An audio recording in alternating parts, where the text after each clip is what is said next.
Hello everybody, Camelia here. Welcome back to my channel. Welcome back to Calcedonia Sewing. This is a new video on the latest release from Designer Stitch, the Bella camisole and briefs. So I made a tutorial for the camisole, and very soon you see here on my channel also one for the thong that is coming with this pattern, but I just wanted to talk a little bit about the pattern in general, because the tutorials, they're only the tutorials. So this is something that I really wanted for a very long time. I love wearing camisoles, and especially these ones from cotton jersey. So I was really happy when Anne from Designer Stitch said that she's planning a camisole like this. And to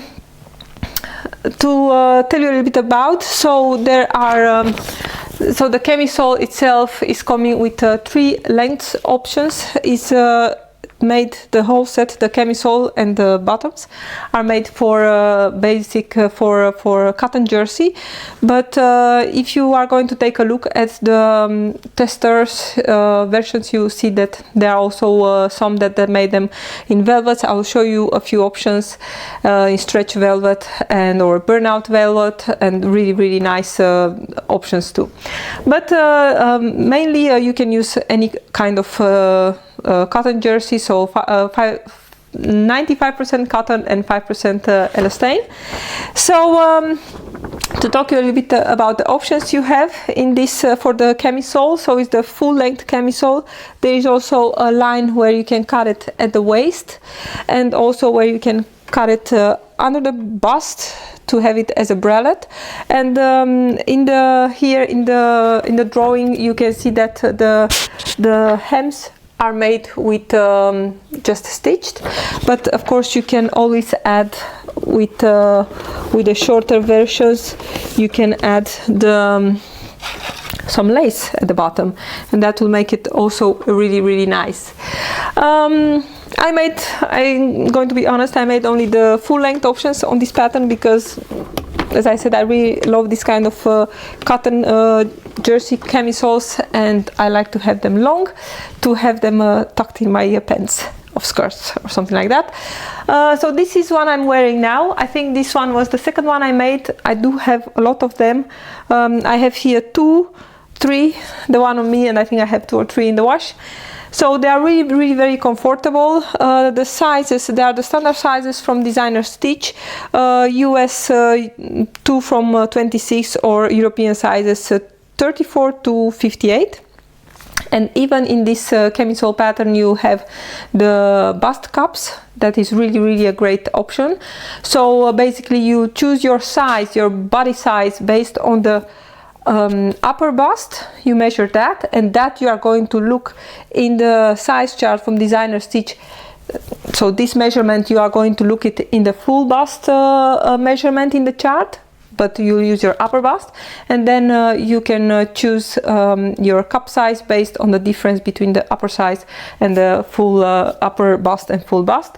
So you always get a perfect fit if you are following the steps that they are in the pattern.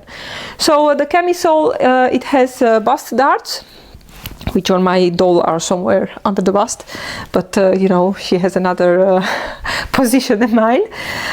So bust darts for the perfect fit, and you have lace, and for this pattern you need some stretch lace, because this is used also on the leg openings from the bottoms, and must be stretchy, and the pattern is calling for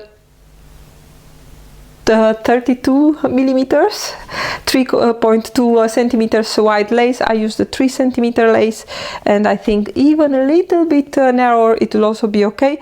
I'll not go really wide, because then, you know, on your legs you are going to have here a lot of creases, and also here maybe for the upper part of the camisole you can use a little bit wider, but not really wide.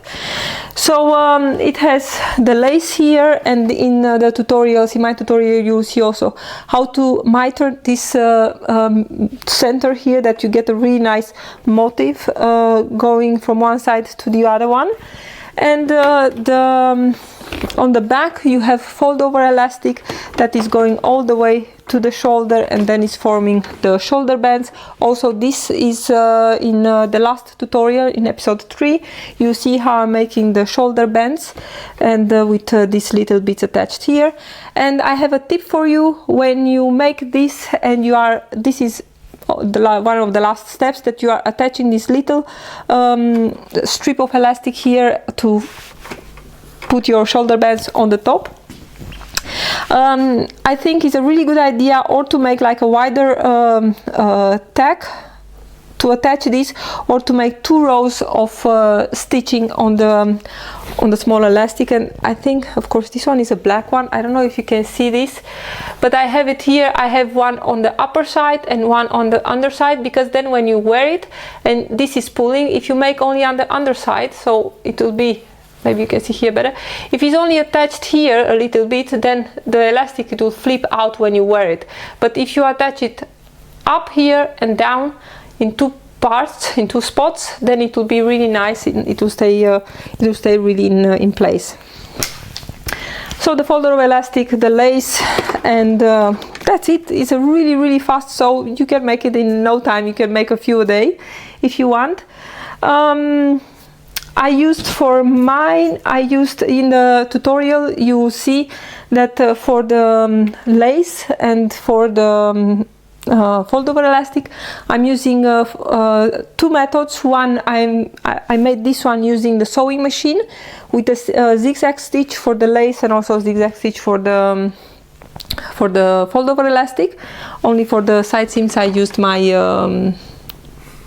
overlocker, my serger. And for this one, this is also made during the tutorial. For this one I used my cover stitch machine, and in the tutorial I'm using my Baby Lock Euphoria. As you can see here on the lace, you can see here how it's looking. This is made with a cover stitch machine, is applied, and also the elastic, the fold over elastic, is applied with the cover stitch machine. And this is, I mean, both ways they are really fast, but if you have a cover stitch machine you can totally use it, or if you don't, you can just use your sewing machine with a zigzag stitch. For the shoulder seam I even used, for the fold over elastic, I used the 3-step zigzag, but you can totally use just a small zigzag stitch, a normal, a basic one. So this is the camisole, very easy to make. As you can see, I still need to hem this one. I did not do it yet, but this one is also from the tutorial. And the other one, as I said, this one I think is one of the first one. Actually it's the second one, because the first one I made, I decided that I needed a Swayback adjustment. As you can see here, I have almost no no bunching at the back, because I did a Swayback adjustment on this one. And as you might, I think I have it here on another pattern, a Swayback adjustment on the fold. But let's say that this is your center back. You just make your normal adjustment, and this one of course is going to be a little bit slanted, but if you put it again next to a straight line, you fill it in with paper to get it straight, to be able to cut it on the fold, and eventually you can take it back. What you added here you can take back here, but you know, if you really want, I can make a short video on that. But I think it's really nice to have a Swayback, even if it's not a garment that you'll wear outside, or I don't know, maybe you will. It's nice to have a flat back. So I did make a Swayback, my usual Swayback adjustment on this one too. For the briefs, there are in total 4 options on this pattern. As you can see, I made 2 of them. This is a bikini leg one. As you can see, it's made completely with lace. But I think you can totally raise your waist a little bit and put a fold over elastic on it, or a normal underwear elastic, if you really want to have it tighter. And I have here also the boy leg. This is really sweet. I think it's a boy leg. Also with lace, completely finished, and it has a crotch lining inside, and also this one is all the way attached with the cover stitch machine. I think it's a really fast, it's much faster than the zigzag. but can be totally done with a zigzag. And of course there will be also the full brief. You see a lot of testers who made the full brief, and the thong also, there are testers that made that one, and you see that in my tutorial. I'm going to walk you through how to finish that little part on the back of the G. You know, that's a little bit tricky, because that part is only formed by the lace that is getting over each other, so that can be a bit confusing, but actually it's really easy. So these are the bottoms. I just wanted to show you just a few options for fabric that I have. I'm going to put back my my robe because it's a little bit chilly here. This is the Marika robe from Designer Stitch, the really gorgeous one with the really nice white sleeves, and I just love this one. This is so fancy. This is made in a polyester crepe, I think, but it's really, really nice. And this was my test garment actually, but I really want to make another one because I need to adjust something here at the back, but I still wear it because I love it. So fabric wise, as I said, this camisole and bottoms are perfect for cotton jersey, the 95 with 5 elastane.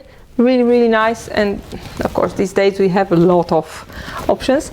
And the nice thing is that it's taking just a little bit of fabric, and even if you have scraps, I'm keeping them because I can make just the bottoms. I mean, those ones are using just a little bit of fabric. And I have here another one. Of course this is a very basic fabric that you can make it also just in plain colors to have in your wardrobe. This is, for example, this is also something that could work really nice. This is a stretch velvet. It's really fancy. Could make a really nice camisole. And this is a crushed velvet, also very stretchy. I think Ashley from the testers made one in red velvet with red lace, which is really fun and really nice. And someone, I think, made, if I'm not wrong, it was this fabric, was another one, I don't know for sure. This one is a burnt velvet. Oh, this is so beautiful. Oh, I'm sorry, I forgot your name, but she made it. It's looking really gorgeous. This might be a little bit tricky to sew. It's a little bit slinky, but still it has the good amount of stretch to make the camisole also. So these are all options that I could use for further camisoles, but with cotton jersey you can go a long way, and it's also very easy to sew. For hemming, this one is not hemmed, as I said, but for the rest of this one and all the other ones I just used my cover stitch machine. This baby lock is working really nice. I have no complaints about it. So this is the Bella camisole and briefs. Don't forget, if you like to see the tutorials, subscribe to my channel. You'll get a notification when the tutorials are online. You can find them all of them, all the Bella camisole and briefs pattern related videos. I'll put them in a playlist. You can access them all, so when you are sewing you can see something. If you need, you can go and check directly there. So don't forget to subscribe to my channel. Give me thumbs up if you like the video, and of course you can share it with your sewing friends. I'll really appreciate that. And if you have any questions about sewing the camisole or about sewing the briefs, don't forget, you can put them here in the comments under the video, and or under the videos on the tutorials, and I'll be happy to try to answer your questions. Thank you so much for watching again, and have fun with the Bella camisole and briefs, and don't forget to say hi. Love you. Bye everybody.